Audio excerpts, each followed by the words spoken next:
Génocide au Rwanda.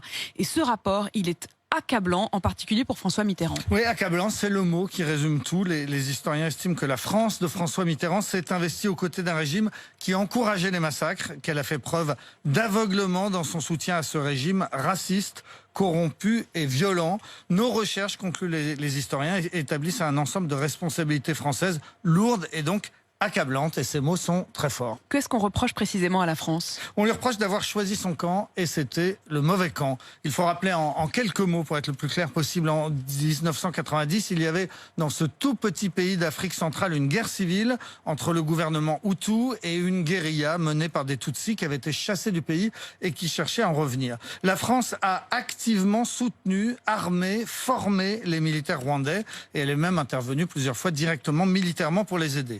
En avril 1994, la guerre civile a basculé dans autre chose lorsque l'avion du président Hutu a été abattu. 800 000 Tutsis ont été tués à la machette en 3 mois. C'est l'un des 3 génocides du XXe siècle. Une horreur absolue. Et la France a laissé faire. Le rapport des historiens estime qu'elle a soit minimisé, soit fermé les yeux.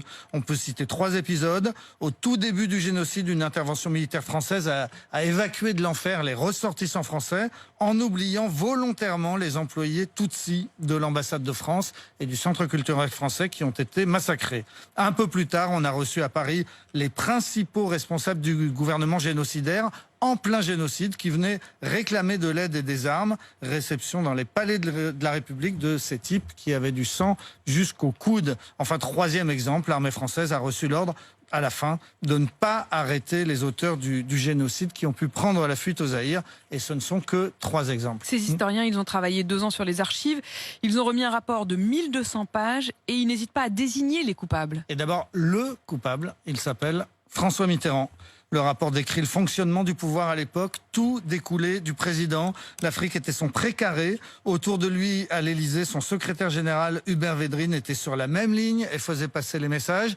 Mais surtout, son état-major particulier à l'Élysée va jouer un rôle majeur. Et c'est peut-être la principale révolution de ce rapport. Normalement, le chef d'état-major particulier du président, c'est un général qui sert à faire la liaison entre le président et l'armée. Là, pendant cette crise, 2 officiers vont mettre en musique les instructions de Mitterrand et ils vont le faire activement parce qu'ils sont farouchement hostiles aux Tutsis.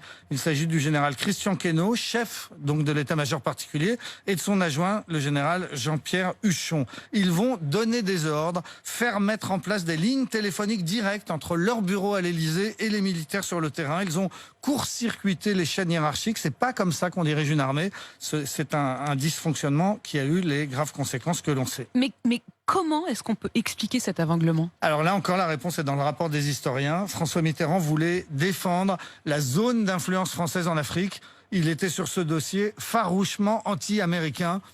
Il était persuadé que les États-Unis et l'Angleterre étaient en train de nous chasser de la région. François Mitterrand était influencé par des militaires français qui détestaient les anglo-saxons. Ils ont soutenu les Hutus qui parlaient français contre les Tutsis qui parlaient anglais. C'est aussi bête que ça.